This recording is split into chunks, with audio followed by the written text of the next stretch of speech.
Broadcasting from the business capital of the world, this is the Podcast Business News Network. Many of us are careful, conscious about what we say around others. Might you realize what you're saying may be coming nonverbal? And you may be sending a signal, sending a message, and not even realizing that that message is out there and really not showing you in your best light. We're going to talk about body language today, nonverbal cues. It's all part of your image, and that's what she helps people with as a consultant and trainer at her company, which is fantastic. She is Karen Brunger. She's back with us. Welcome, Karen. How you doing? Hi, Steve. I'm good, thanks. How are you doing? Good, good. Thank you. And we've talked about color, we've talked about style, we've talked about how you teach others to do this. I always forget what you're known for. I know it's connected to color palette. There's a name for it. What's that name? Oh, like color analysis? Is Thank that you. what you're thinking of? Okay. Yeah, you and International Image Institute, your business is sought after around the world for being the expert in doing the color analysis. So we've talked about all of that. We've never talked about body language Mhm. in all of the imaging that we project out there. Uh, there's things that people are doing that they don't even realize they're sending a signal to others, right? Exactly, exactly. And I know you and I have talked quite a bit before in our other sessions about energy. Yes. So and so when it comes to body language, it really our body language is in alignment with our state of mind, with what's really going on inside of us. And so what's really cool is that we can if we when we change our thinking and our feeling, then our body language automatically changes. We can also do it the other way, like reverse engineer. And when we change our thinking and feeling, then our body language changes. So they're always in alignment. So if we deliberately make our body like sit as if, that we're so confident, that we feel fantastic, that we're in love with the world, and we sit that way, and we put our posture into that position, then we'll start to feel that way, right? Hmm. Or when we feel that way, then our body will match it. So it goes hand in hand. So it's we can use body language as a way to initiate or bring on a certain internal state. If we want to feel more confident, for example, then we can make sure our body is straight and confident, that our chin is parallel to the floor, right? There's so many things that we can do to appear confident, and when our body language is confident, then that helps us to feel confident as well. And you get that response from others Right, because right. you're portraying a feeling of confidence, whether you are or not. Um, so many of us have bad posture, myself included. And isn't it interesting when you identify that you don't have the greatest posture, thinking of sitting up straight, soldier proud, as my fitness trainer calls it, that it almost feels weird and awkward. Like you're putting on a show. No, but you're just acting like you should. Your posture is the way it should be, but it almost feels foreign or exaggerated because you're not used to doing that. Does that make sense? It does. And there was a celebrity, I can't remember who, um, I think it was Cary Grant actually, that said, however you think most often is what you tend to become. So, or however you act most often is what you tend to become. So when you act confident, even though it might feel strange or not natural or not authentic, when you do it, when you do it often enough, you practice it, then it becomes you, and you're no longer trying to do it. You're no longer thinking about it. It just becomes natural. Right. And that goes in line with the properties of manifestation, if you want to call it that, where what you think becomes your reality. So why not think you're something, even though you may not be there yet? What do you got to lose? I'm a big proponent of these words when it comes to dressing. Dress the part, get the part. If you want people to respect you in a certain way, you need to dress that way when you attend a function, whatever it might be. And this is just me, I always dress one notch above what I think the dress is going to be. You don't want to overdo it, show up with a suit, at the beach. But you want to, take it like a notch up. And even when it comes down to, I have casual shoes, I have dressier shoes. There are some times I'll wear that dressier shoe with jeans, even if it's a casual shirt, it just takes it up one notch. It looks fun, but it's one notch above. Yes. Just to be mindful of those things. Yeah. That's Can we smart. talk about body language? Things Sure. that people do that they don't realize that they're sending a signal to other people by doing it. Where we see a lot of them are in situations where people might appear nervous. So if they're speaking in front of an audience, for example, or in a meeting, that's where some of the telltale signs would be. Sometimes it could be like playing with something. If they have a pen in their hand and they're clicking the pen, or people with change in their pockets and they're jingling their pockets. We call that happy pockets. So in other words, like a nervous gesture with their hands where they're doing something and they don't realize they're doing, but it's distracting. And that's a sign of nervousness, or that a sign of that they're not really easy with the situation. So that's one of them. There's so many of them. How about this one? Okay, so that's interesting. So you see, you have one hand on the outside of your arm and one hand tucked inside. Mhm. So that's like defensively protecting yourself. So the one on the outside, you're defending yourself. The one on the inside, you're protecting. You're protecting, like hugging yourself. Because there's two ways to cross arms. One is to put your arm. You can't see my whole body. Like this. One way is to put your hands on the outside of your arms, and the other is to put your hands up underneath your armpits, right? So when you put them in your armpits, like that's like you're feeling like very vulnerable, and you need to take care of yourself, and please don't attack me. It's like protecting the underbelly.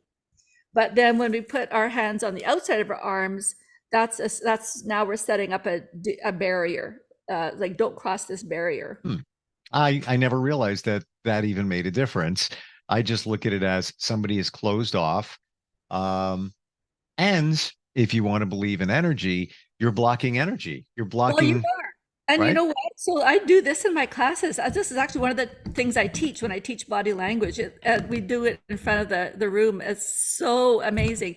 So I'll have a volunteer come up to the front with me, and they'll actually even close their eyes, so they won't even know what's happening. I'll have the whole audience cross their arms like a barrier. I'll muscle check the person. I think we've talked about muscle checking before, where I press down the person's arm.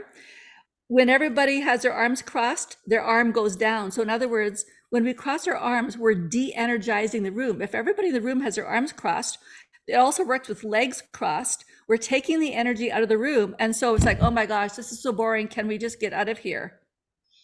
Okay, so when I do my workshops and so on and do my trainings, I invite everybody to please have open body language, because that increases the energy of the room. Say that last part again.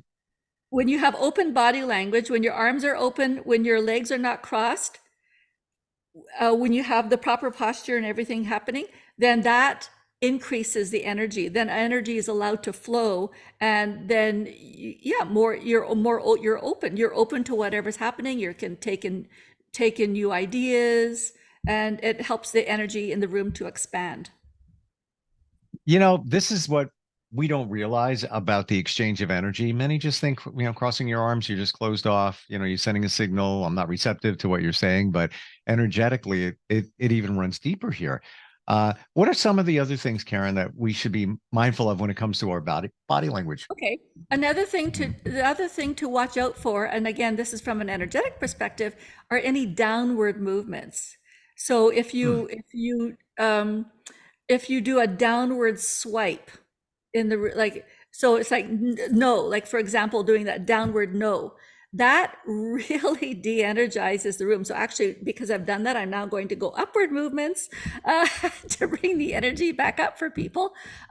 So downward movements, you're whoever you're doing it to, or even just anybody in the room, you're de-energizing them. It's actually a move used in martial arts to decrease the strength of your opponent so that your technique can have more power. So if you're ever being attacked, then yes, do a downward movement. But if you want people to feel good around you and you want to lift people up, then do upward movements. One time I was attending a workshop, and the workshop leader said, he didn't understand it, why people at the end of his workshop, they got healed, and people could even walk out without their cane or their crutches. And he didn't understand it, that this powerful healing was happening. But he said what he did at the end of every workshop was do upward movements all around the room. Just kept doing upward movements. So upward movements is incredibly energizing and healing, and expands energy and lifts people to a higher vibration. So upward movements. Interesting. And I'm trying to apply that in a situation like, let's say you were addressing a room. Mm-hmm. What can you do with upward movements that looks natural? Okay, so like bringing your arms up. So you're talking to somebody, and you bring your palms facing up. So bring your hands up to talk, right? So Okay. let's all do this. Right. So we're just going to talk about this today. It's a very important topic. Yeah. This brings back a memory. This is going way back. Howie Mandel, and maybe he still does this, but he definitely did it in the early days of his career. During his stand-up, he would go like this. Like Ah. he was like, it's a crazy thing that people do, but it was an upward movement. So maybe subconsciously he was lightening up the room by using that hand gesture. Mhm. Yeah, that would do it. These are cool tips. What else you got? Okay, let's see. What else do I have? Here's another one. Having the body out of alignment. So out of alignment, when sometimes we're just kind of leaning over on one leg, or we might be leaning against a wall, or some public speakers might lean on the podium. Anytime we're leaning over on one side, that also de-energizes the room. So it sucks energy out of the room. It de-energizes us. It makes people who are listening to us bored. So that's another one that's not very helpful. Interestingly, one might think that that is making you look more casual, like when you're leaning on the podium addressing people. And there's, that I see the positive aspect of that, but that it's more effective to take control of the podium if you're standing addressing people and now you're in alignment.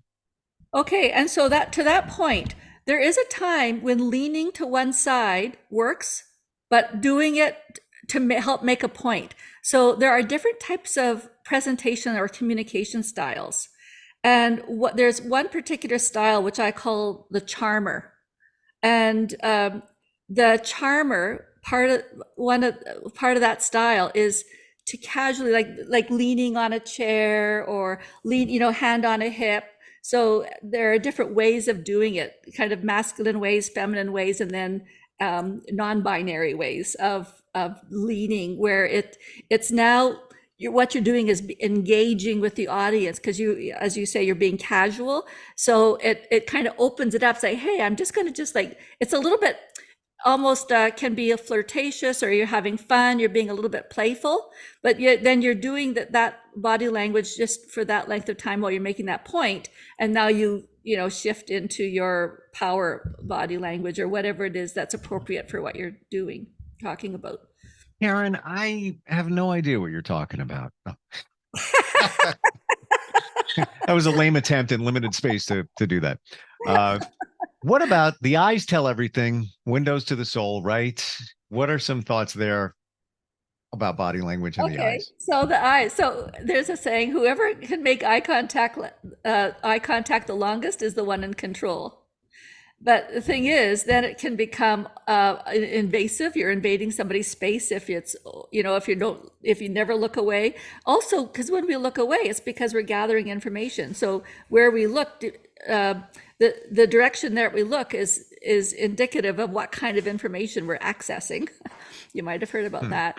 And so, and not being able to maintain eye contact is, of course, signs that we're not confident, or that we're having a hard time with this communication.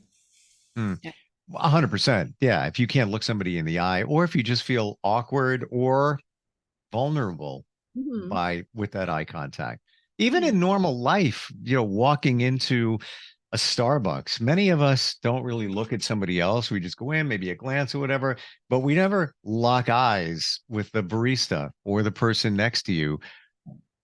I think it's because we're afraid to be vulnerable, and we're all kind of in our own little bubble around there. It's kind of a shame. Yeah, Yeah. and sometimes it is a way to create that personal space so that we're not invading somebody else's space when we do that. But Mm. sometimes when we do make eye contact and smile, then we're engaging with that person. Then we're becoming human, like acknowledging each other's humanness and for that moment. And so it can be nice. It's also very cultural, right? If we make eye contact and smile at strangers, that not every culture would be comfortable with that. So, yeah. And I just Mm. thought of another thing too that we do, that people do maybe unconsciously when they are not feeling confident in their situation. So there are different people have different ways of doing it. So what some people do when they're feeling not very confident is they overcompensate.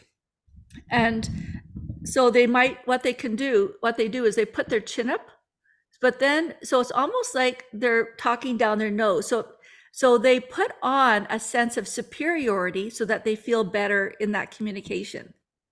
But when we raise our chin and we're talking down our nose at someone, then other people, that we're not creating an authentic, warm partnership with that person. Other people will lower the chin. And so they're talking from, more from the forehead. And so Mm.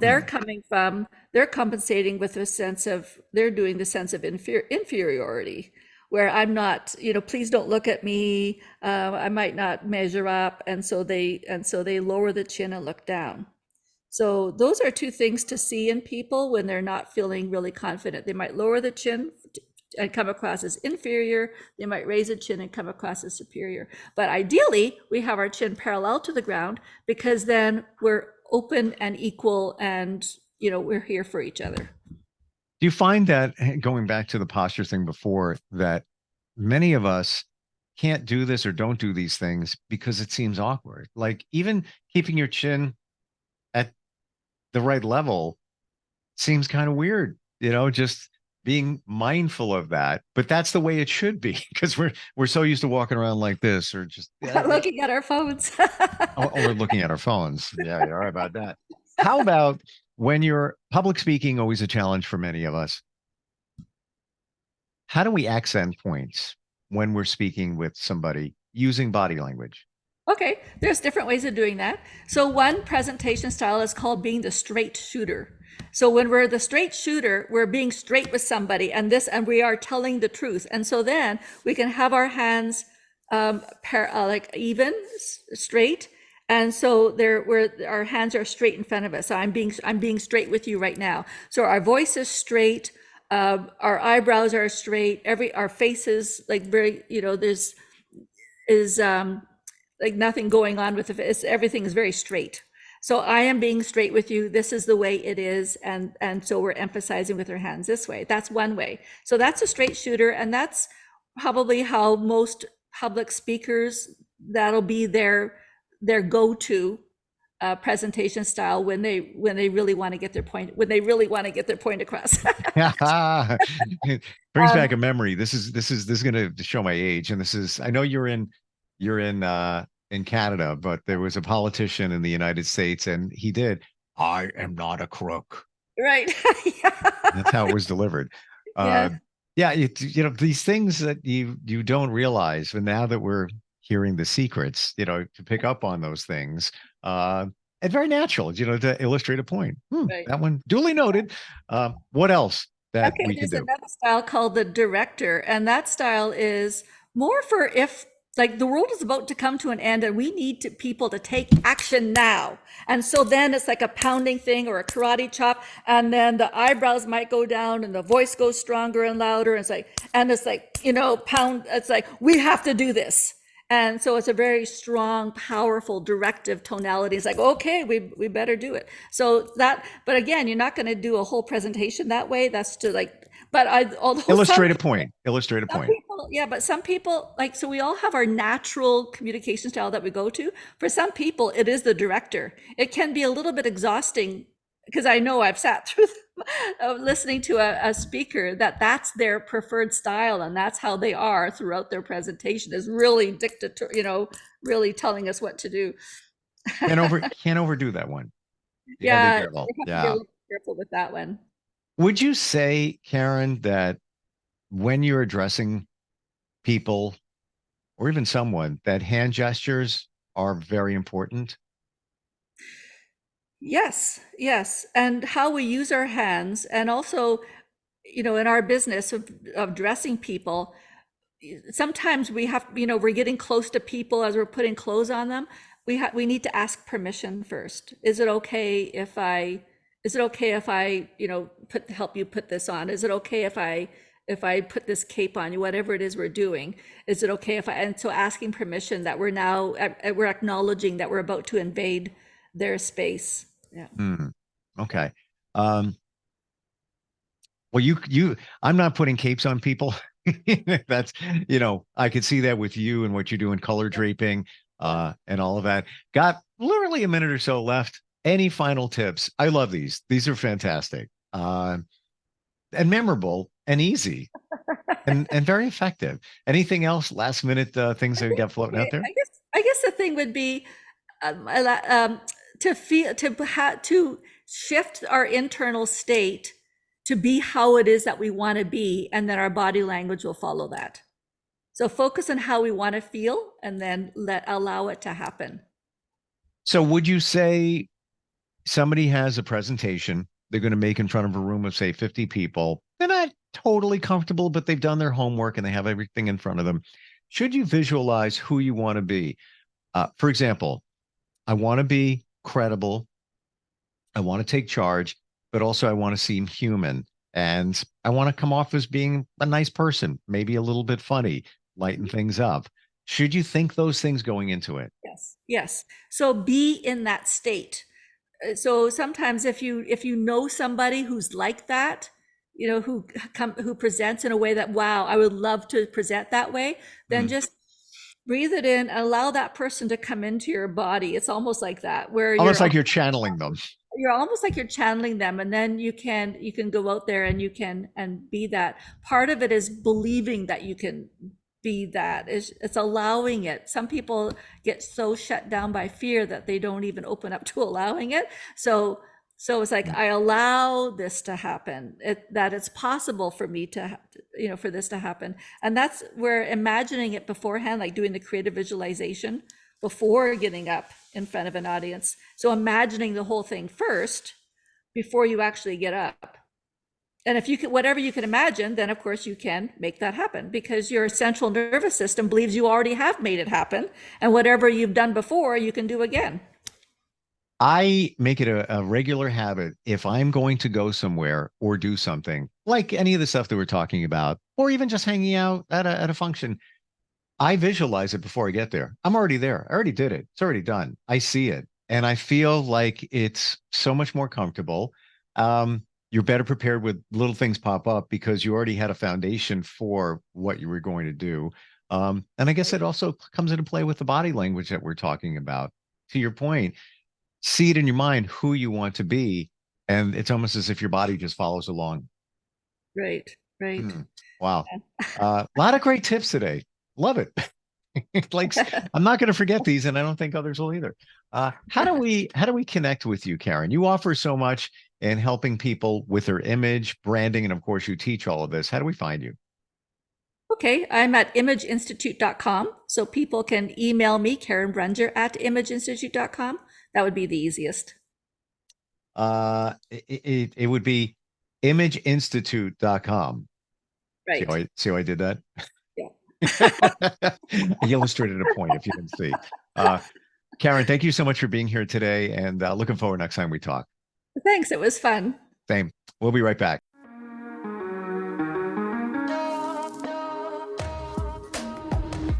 Broadcasting from the business capital of the world, this is the Podcast Business News Network.